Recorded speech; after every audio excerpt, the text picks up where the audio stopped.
T के साथ Megha ma'am आ चुकी है आपको इस बूस्टर डोज का 3rd नंबर वाला डोज देने के लिए। 2 डोज तो ऑलरेडी मिल चुके हैं ना, तो आज 3rd डोज में हमको क्या करना है, जो हमने स्टार्ट किया है चैप्टर फोटोकेमिस्ट्री वाला, इस फोटोकेमिस्ट्री का जो सबसे इम्पोर्टेंट टॉपिक है, जहां से हर साल क्वेश्चन अपना रिपीट होता है, ज़ेबुलोन्स्की डायग्राम। यस, ज़ेबुलोन्स्की डायग्राम की आज अपने को बात करनी है, सबसे इम्पोर्टेंट है ये वाला। आपको जो वीडियो लेक्चर है वो बिल्कुल भी मिस नहीं करना है। एग्जाम के पॉइंट ऑफ व्यू से सबसे इम्पोर्टेंट टॉपिक हमारा ज़ेबुलोन्स्की डायग्राम आज हम लोग स्टार्ट करने वाले हैं। देखो ज़ेबुलोन्स्की डायग्राम जो है उसमें बेसिकली अपने को क्या करना है, कुछ भी नहीं करना। अपने को पता है फोटोकेमिस्ट्री में क्या करेंगे, मॉलिक्यूल लेंगे, एक्साइटेशन डालेंगे, एक्साइटेड स्टेट के अंदर भेजेंगे। एक्साइटेशन कैसे डालेंगे, फोटोन के थ्रू, और तो कैसे डाल सकते हैं। तो क्या करना है, मान लो मॉलिक्यूल लिया है हमने AB, इसके ऊपर हम लोग एक्साइटेशन डाल रहे हैं, H में हम लोगों ने यहाँ पर इसको दिया है, इसको ये एक्सेप्ट करेगा, इसको एक्सेप्ट करके ये आपका एक्साइटेड स्टेट में जाएगा, और एक्साइटेड स्टेट में जाके ये फाइनली अपना प्रोडक्ट का फॉर्मेशन करेगा। अब देखो, पहले हम लोग बात कर चुके हैं कि एक मॉलिक्यूल जो है वो एक ही फोटोन को एब्जॉर्ब करता है, 1 मॉलिक्यूल 1 फोटोन प्रिंसिपल। अपन लोगों ने कल ही डिस्कस किया था स्टार्क-आइंस्टाइन प्रिंसिपल में, तो ये वाला तो हम लोग ऑलरेडी डिस्कस कर चुके हैं, इसीलिए हमने इस एक को एक्साइटेड स्टेट के अंदर भेजा है और ये फाइनली अपना प्रोडक्ट बनाने के लिए जा रहा है। लेकिन हमने कल इसकी लिमिटेशन भी देखी थी, और ये भी बोला था कि ये वाला जो मॉलिक्यूल है वो जरूरी नहीं है कि वापस से प्रोडक्ट ही बनाएगी, वापस से बैक भी आ सकता है। यानी क्या हो रहा है, गए तो थे एग्जाम देने, पता चला कोविड की वजह से पेपर कैंसिल। अब ये फर्जी न्यूज वायरल हो रही है ना, कोई पेपर कैंसिल नहीं होने वाला बेटा, पढ़ लो, काम आएगा अपने। तो वही वाली चीज है कि AB स्टार मॉलिक्यूल को जो एक्साइटेशन मिल गया ना, उसके बाद ये हो भी सकता है प्रोडक्ट बनाने जाए, और हो सकता है ना भी जाए। तो ये जो इसका क्या फ्यूचर होने वाला है, आप भी तो अपने फ्यूचर को लेकर के परेशान हो ना अभी।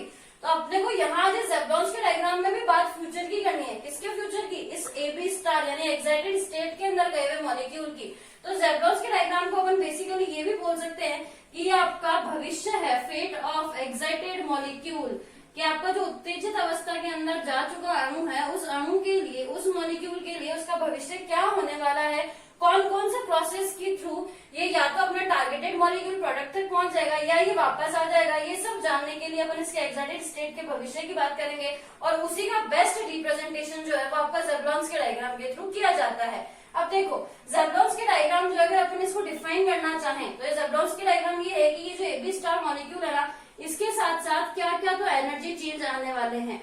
इसके अंदर अपन एनर्जी लेवल्स की बात करेंगे कि एनर्जी चेंज किस किस लेवल पे क्या क्या आने वाले हैं, या फिर इसके साथ में कौन कौन से प्रोसेस हो सकते हैं। इन दो चीजों की अपन यहाँ पर बात करेंगे, और इसके थ्रू अपन ये पता लगाएंगे कि जो ज़ेबुलोन्स्की डायग्राम है इसको अपन किस तरीके से बनाते हैं। अब देखो, ये जो दो चीजें हैं वो अपन रेडिएटिव, नॉन रेडिएटिव, ढेर सारी प्रोसेस के अंदर पढ़ेंगे।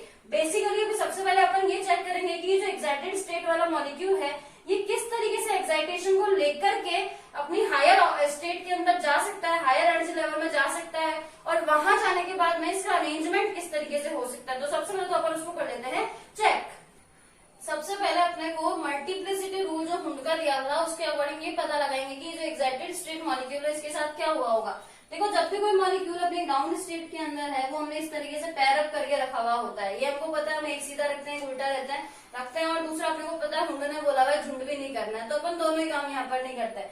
अब क्या करा, इस मॉलिक्यूल को हम लोगों ने H रेडिएशन दिया है, हम इसको दोनों तरफ H देकर के दे रहे हैं क्योंकि हम दो पॉसिबिलिटीज इस मॉलिक्यूल के लिए देख सकते हैं। देखो, जैसे इस मॉलिक्यूल को अपन एक्साइटेशन देंगे, दो चीजें यहाँ पर अपनी पॉसिबल है। पहला तो क्या हो, एक तो डेफिनेटली ग्राउंड स्टेट में ही रहने वाला है, और दूसरा क्या होगा, आपका एक्साइटेड स्टेट में जाएगा। सेम चीज अपन यहाँ भी करेंगे कि इस मॉलिक्यूल को एक को तो अपने ग्राउंड स्टेट में रखा हुआ है, और दूसरा जो है वो ऊपर पहुंचने वाला है, हायर एनर्जी लेवल में जाने वाला है एक्साइटेशन को लेकर के। एक्साइटेशन को लेकर के ये ऊपर जा रहा है, ऊपर जाने के लिए इसके पास दो फिनोमिना है। हो सकता है ये जो है वो आपका क्लॉकवाइज स्पिन के अंदर ही मूव करे, हो सकता है एंटी क्लॉकवाइज स्पिन के अंदर भी मूव कर जाए। तो क्या क्या पॉसिबिलिटी है, ये इस तरीके से भी मूव कर सकता है, या ये इसका उल्टा इस तरीके से भी मूव कर सकता है। इन दोनों के अंदर क्या चेंज आएगा, वो चेंज अपने को बताने वाला है मल्टीप्लिसिटी। मल्टीप्लिसिटी अपन कैसे कैलकुलेट करते हैं, अगर अपन बात करते हैं स्पिन मल्टीप्लिसिटी की, तो उसकी वैल्यू होती है आपकी 2s+1। यहाँ ये जो s है वो आपका resultant spin quantum number. Resultant spin quantum number को अपन कैसे निकालते हैं, सारे जो भी आपके क्वांटम नंबर है उनको प्लस कर लो, S1 S2 S3 plus Sn तक जितने भी आपके पास दिए हैं उनको प्लस कर लो, जो वैल्यू आएगी वो उसकी अपने पास में मल्टीप्लिसिटी की वैल्यू आ जाएगी। अपन इन दोनों के लिए अलग अलग मल्टीप्लिसिटी को कैलकुलेट करते हैं। देखो, इस वाले मॉलिक्यूल के लिए अपन कैलकुलेट अगर करें तो ये वाला जो है वो भी आपका क्लॉकवाइज स्पिन स्पिन के अंदर है और ये वाला भी आपका क्लॉकवाइज स्पिन के अंदर है। तो क्लॉकवाइज स्पिन इसके लिए वैल्यू कितनी आ जाएगी प्लस हाफ और इसके लिए भी वैल्यू कितनी आ जाएगी प्लस हाफ। जबकि अगर इसका उल्टा बात करें तो यहाँ तो फिर ये क्लॉकवाइज में ही है तो ये भी प्लस हाफ, लेकिन ये एंटी क्लॉकवाइज है इसलिए इसकी वैल्यू हो जाएगी आपकी माइनस हाफ। देखो यहाँ वैल्यूज रखते हैं अपन 2s+1 लिखना और s जो वो रिजल्टेंट है हाफ प्लस हाफ कितना हो जाएगा 1 और दोनों ही प्लस के अंदर इसलिए जुड़ने वाला है ना, तो अपन ने क्या करा 2 × 1+1 वैल्यू आ गई आपके पास में 3, यानी इस स्टेट को जिसके अंदर आपके पास मल्टीप्लिसिटी की वैल्यू 3 आने वाली है इसको अपन बोलते हैं ट्रिपलेट। जो वैल्यू आए उसी के अकॉर्डिंग अपन आंसर देते हैं। ये हो गई आपकी ट्रिपलेट एक्साइटेड स्टेट, ये आपके पास में आ चुकी है। अब इधर चलो, इधर चलेंगे वही 2s+1 की वैल्यू निकालनी है। 2 × s की वैल्यू इस बार कितनी आएगी plus half plus minus half, यानी प्लस हाफ और माइनस हाफ मिलकर के इस बार कितना हो जाने वाला है 0। तो यहाँ पर वैल्यू क्या रखेंगे 0 + 1, तो यानी यहाँ वैल्यू कितनी आने वाली है आपकी 1 का मतलब ये वाला जो आपका मॉलिक्यूल है ये आपका सिंगलेट एक्साइटेड स्टेट के अंदर अपने को नजर आ रहा है। तो इस तरीके से अपने पास में एक जो मॉलिक्यूल है वो एक्साइट होकर के इन दो फिनोमिना में जा सकता है और ये जो दोनों अलग अलग अरेंजमेंट इन इलेक्ट्रॉन के अपने को देखने को मिलते हैं उसके अकॉर्डिंग अपन दो अलग अलग एक्साइटेड स्टेट बना देते हैं। इनकी एक ट्रिपलेट एक्साइटेड स्टेट है, दूसरी अपनी सिंगलेट एक्साइटेड स्टेट है। जो जैब्रॉस के डायग्राम अपन बनाते हैं ना उसके अंदर अपने को ये सिंगलेट और ट्रिपलेट दोनों ही स्टेट जो है इन्हीं के अंदर इलेक्ट्रॉनिक ट्रांजिशंस को दिखाना होता है। सीधी सी बात है, इलेक्ट्रॉन जब जा रहा है ऊपर तो ऊपर जाने के बाद में वो किसी न किसी एक्साइटेड स्टेट में तो आ ही रहा है ना, तो वो किस एक्साइटेड स्टेट में आ रहा है यही तो अपन इसके थ्रू पता लगाएंगे। अब देखो एक और चीज मैकेनिकली मैनर के अंदर अगर अपन लोग बात करें इस सिंगलेट और ट्रिपलेट स्टेट की, तो क्वांटम मैकेनिकली जो अपनी सिंगलेट स्टेट होती है उसका जो एनर्जी है वो आपकी ट्रिपलेट स्टेट से ज्यादा होता है। ये स्पेशल बात आपको यहाँ पर ध्यान रखनी है। जैब्रॉन्स के डायग्राम जब अपन बनाएंगे तो अपने पास में यही वाली जो ट्रिक है वो काम में आएगी कि क्वांटम मैकेनिकली सिंगलेट जो एनर्जी लेवल है वो आपका ट्रिपलेट से ज्यादा एनर्जी के ऊपर होता है। अब देखो इनको दिखाने का या शो करने का तरीका क्या होता है, अपन किस तरीके से एक्सप्रेस कर सकते हैं कि जो अपना इलेक्ट्रॉन है कौन सा एनर्जी लेवल में है। सिंगलेट और ट्रिपलेट के लिए तो अपन साइन काम में लेने वाले हैं T और S। अब कौन सा एनर्जी लेवल में है ग्राउंड स्टेट पे, तो ग्राउंड स्टेट पे तो दिखाते हैं अपन इसको इस तरीके से 0 S0 T0 इस तरीके से दिखाते हैं। अगर ये आपका नंबर 1 पे है, यानी अगर आप बोल रहे हो कि आपकी पहली सिंगलेट स्टेट के अंदर या पहले ट्रिपलेट स्टेट में मॉलिक्यूल जा चुका है तो उसको शो करने का तरीका होता है आपका S1 T1 then T2 S2 इस तरीके से चलते हैं। यानी क्या करना है, यहाँ तो आप लिख दो Tn और यहाँ पे लिख दो आप Sn। इस तरीके से अपन एक्सप्रेस करते हैं इन एक्साइटेड स्टेट को। अब क्या करना है, एक्साइटेड स्टेट बनानी है। एक्साइटेड स्टेट के थ्रू ये देखना है कि जब मॉलिक्यूल ऊपर जा रहा है या नीचे आ रहा है तो उसके साथ क्या क्या फिनोमिना हो रहे हैं। तो अपन सबसे पहले एक जनरल सा डायग्राम बनाते हैं, आउटलाइन डायग्राम बनाएंगे अपन जैब्रॉन्स के डायग्राम के लिए कि किस तरीके से स्टेट के अंदर कन्वर्जन से अपने पास में जो रिजल्ट आते हैं वो दिखाई देते हैं। Check it out. देखो स्टार्ट करते हैं अपन आउटलाइन डायग्राम को। कैसे ड्रॉ करना है, सबसे पहले तो बनाओ आप ग्राउंड स्टेट को। ये बना दिया हमने ग्राउंड स्टेट जो हमको पता है S0 होने वाली है। T के अंदर अपने ग्राउंड स्टेट यहाँ पर नहीं आएगी।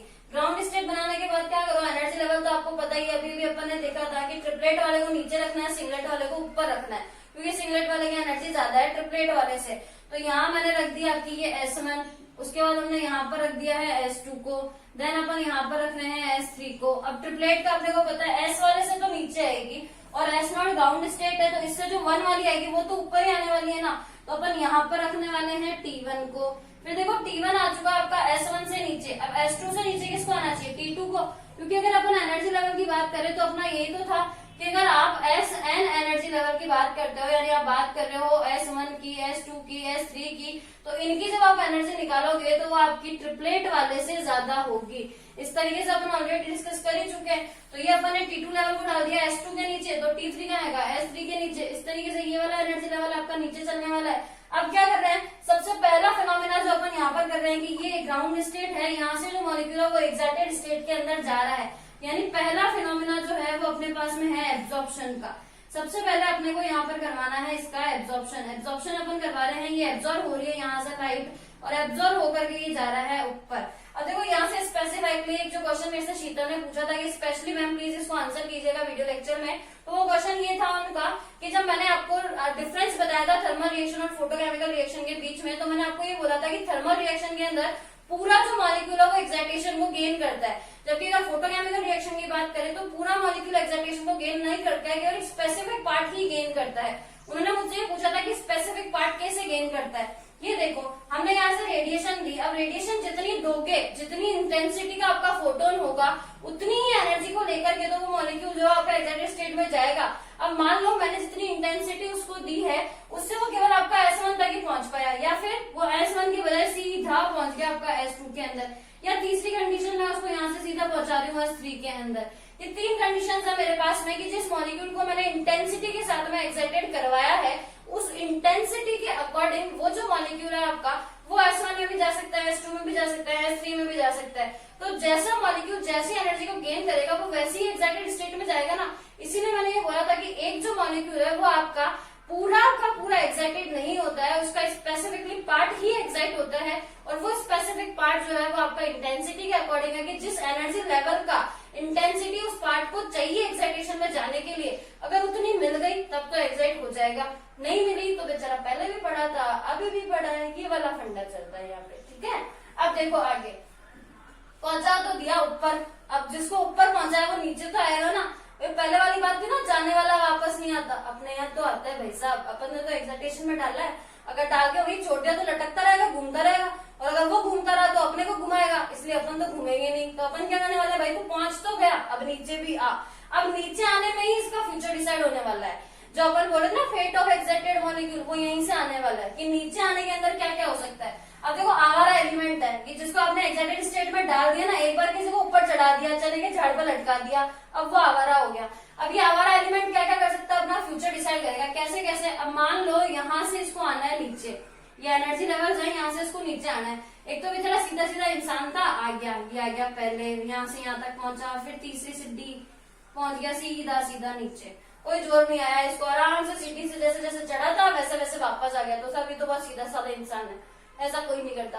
जब ऊपर चले के झाड़ पर चढ़ा दिया ना तो सीधे सीधे आने वाले लोग कम ही मिलते हैं अपने को। तो फिर ये क्या करता है, ये आएगा पहले, भाई पहले एनर्जी लेवल पे ये आ रहा है मेरे पास, मैं तो यहाँ जाऊंगा नीचे, फिर मन में आ गई यहाँ से मैं इसी एनर्जी लेवल पे नीचे जाऊंगा, लो साहब हम यहाँ आ गए, फिर आगे यहाँ से मैं इस एनर्जी लेवल पे नीचे जा रहा हूँ, हम यहाँ पहुंच गए, फिर इस एनर्जी लेवल पे मैं इस एनर्जी लेवल पे आ रहा हूँ। देखो आना तो सबको ग्राउंड स्टेट पे ही है, अंत पंत गिरना तो सबको जमीन पे ही है, लेकिन ये जमीन पे गिरने के जो तरीके हैं, ग्राउंड स्टेट में आने के जो तरीके हैं, वही इसका फ्यूचर डिसाइड करता है। आवारा एलिमेंट है, यहाँ से यहाँ गया, यहाँ से नीचे उतरा, अब ये यहाँ से भी ये कर सकता था, इस एनर्जी लेवल पे आने के बाद में इस एनर्जी लेवल और इस एनर्जी लेवल का एनर्जी डिफरेंस देखो, TS2 वाली का एनर्जी लेवल इससे और इससे का कंपैरिजन करें तो T3 वाले से ये आपका वापस से यहाँ भी आ सकता था, ये आ गया सब S2 वाले में आ गया, उसके बाद ये यहाँ से वापस चला गया, ये लो अब T1 में चला गया, अब T1 वाले से नीचे आ गया और फिर और नीचे आ गया। इस तरीके से भी ट्रांजिशन हो सकते हैं।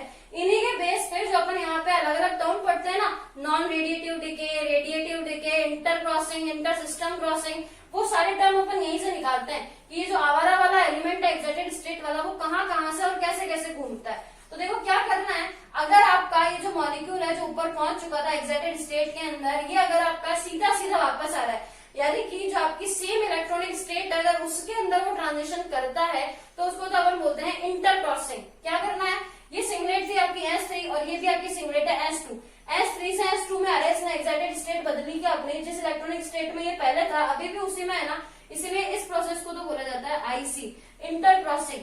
फिर देखो दूसरा S2 से S1 में आ रहा है, ये भी आपकी इंटरनल क्रॉसिंग है, बिकॉज सेम ही अपने पास में यहाँ पर भी इलेक्ट्रॉनिक स्टेट है। देन S1 से आपका S0 ग्राउंड स्टेट में आ चुका। अगर आपका जो मॉलिक्यूल है वो S0 से आता है तो उस कंडीशन में, और दूसरा अपने पास में T0 से आता है, T1 से आता है, तो S1 और T1 दोनों से आना तो इसको S0 के अंदर ही है, चाहे मेरे को S1 से आना है चाहे मेरे को T1 से आना है, इन दोनों से पहुंचना तो मुझे S0 तक ही है। लेकिन कौन सी इलेक्ट्रॉनिक स्टेट से ये आया है इसके बेस पे अपन इसको दो पार्ट पे डिवाइड करते हैं। एक तो होता है आपका फास्फोरेसेंस, दूसरा होता है आपका फ्लोरेसेंस। फ्लोरेसेंस और फास्फोरेसेंस, ये जो दो मटेरियल्स हैं वो अपन इस बेस पर डिसाइड करते हैं कि S0 में आने के लिए वो कौन सी इलेक्ट्रॉनिक स्टेट को यूज में ले रहा है। अब एक और चीज, ये तो चल रहा था जब सीधा सीधा आ रहा था, अब इसने क्या किया, उल्टा काम करा ना, ये S3 था, इस S3 से मटकता मटकता घूमता फिरता गया ये आपका T3 के अंदर। S और T यानी सिंगलेट और ट्रिपलेट, तो अलग अलग अपने पास में इलेक्ट्रॉनिक स्टेट आ गई, इसको बोला जाता है इंटर सिस्टम क्रॉसिंग। ये है आपकी इंटर सिस्टम क्रॉसिंग, बिकॉज दो सिस्टम को आपके मॉलिक्यूल ने क्रॉस किया, दो सिस्टम कौन से हैं, दो डिफरेंट इलेक्ट्रॉनिक स्टेट। और यहाँ पर इसने क्या करा, इंटरनल क्रॉसिंग, यानी एक ही सिस्टम के अंदर ये आपका मॉलिक्यूल जो है वो क्रॉस कर करके नीचे आया है। अब उसके बाद में देखो ये वाला T3 से आ रहा है ये आपका S2 के अंदर, फिर से आपका ISC प्रोसेस ये यहाँ पर भी यहाँ आ रहा है ये आपका S2 से T2 के अंदर, ये भी आपका ISC है। जब ये वापस सीधा सीधा आ रहा है देखो T3 से T2 में आ रहा है, तब तो सेम रखा हुआ है ना, इसीलिए अपन इस वाले सिस्टम को बोलेंगे कि ये IC है। T2 से T1 में आ रहा है, ये फिर आपका IC हो गया। अब आगे बारी अपनी कि भाई साहब S1 से पधारो या तो आप पधारो T1 से, तो T1 से या S1 से पधारने के आधार पर अपन इस मॉलिक्यूल का जो अलग तरीके का नोमेनक्लेचर है वो करते हैं। और करना कैसे है वो अपने पास में लिखा हुआ रहा कि एक तो फॉस्फोरेसेंस वाला और एक फ्लोरेसेंस वाला है। तो अपन सबसे पहले तो ये चेक करेंगे कि कौन सा वाला है यहाँ पर अपना सिस्टम। ना जो एनर्जी लेवल था वो मैंने बोला था T1 से S0 के अंदर आ रहा है, तो उस कंडीशन में तो इसको बोला जाता है आपका फॉस्फोरेसेंस। और अगर आपका जो एनर्जी लेवल है वो S1 से S0 के अंदर आ रहा है तो आप इसको बोलोगे फ्लूरिसेंस। अब देखो ये बेसिकली क्या एलिमेंट है, किस बेस पे इनको, जो अपना फोटोकेमिस्ट्री की अगर अपन नींव की बात करें ना, फोटोकेमिस्ट्री की जो नींव है, जो बेस है वो यही है आपका फॉस्फोरेसेंस और फ्लोरेसेंस का कॉन्सेप्ट। कॉन्सेप्ट क्या है इनके अंदर पता है, कोई केमिकल चेंज नहीं होता। यूजुअली अपन क्या बोलते हैं, अगर कोई भी केमिकल रिएक्शन होने तो कोई ना कोई केमिकल चेंज तो आएगा ही, पर यहाँ पर कोई केमिकल चेंज नहीं आता। ये वो मटेरियल है जिनके ऊपर से अगर आप लाइट को डालते हो, अगर आपने प्रकाश को डाला है तो वो चमकते रहेंगे, उनके अंदर शाइन आएगी। इन केस आपने वहां से लाइट को हटा लिया तो उसके बाद दो तरीके के मटेरियल होते हैं, एक तो लाइट को जो आपका लाइट सोर्स था उसको हटाने के बाद में चमकते रहेंगे, और एक वो जो चमकना बंद कर देंगे। वहीं से ये वाला फिनोमेना आया कि लाइट ने ऐसा क्या कर दिया कि एक बार तो वो चमकता बचा हुआ और एक बार उसकी शाइनिंग जो वो खत्म हो गई है। वही फिनोमेना आपका फॉस्फोरेसेंस और फ्लोरेसेंस है, जो अपन नेक्स्ट वीडियो लेक्चर के अंदर डिस्कस करने वाले हैं। अपन ने आज अपना सिर्फ आउटलाइन डायग्राम बनाया कि क्या क्या होता है। अब अपन ये देखेंगे ऐसा क्यों होता है, कौन से कैस्केड बनते हैं, क्यों ये एनर्जी लेवल यहाँ से ट्रांसफर होता है। अपन यहाँ पर वाइब्रेशनल कैस्केड बनाएंगे, कंपन ऊर्जा वाला जो कॉन्सेप्ट है वो देखेंगे। अपन ये देखेंगे कि इनके अंदर से कौन तो रेडिएटिव है, यानी किसके अंदर तो रेडिएशन काम में आ रही है, और कौन सा आपका नॉन रेडिएटिव है जिसके अंदर आपकी कोई विकिरण काम में आ ही नहीं रही है। ये अलग अलग तरीके के सिस्टम, फॉस्फोरेसेंस फ्लोरेसेंस के अलग प्रॉपर्टीज है वो अपन नेक्स्ट वीडियो लेक्चर के अंदर डिस्कस करने वाले हैं। तब तक के लिए कीप स्टडी एंड यस, एक और इम्पोर्टेंट अनाउंसमेंट, अब मैं आपके साथ में रेगुलरली सुबह 9 बजे लाइव चैट पे अवेलेबल रहूंगी। आपका जो भी क्यूरीज हो, जो भी क्वेश्चन हो, आप मुझसे लाइव चैट के ऊपर उनको डिस्कस कर सकते हैं। तब तक के लिए कीप स्टडी।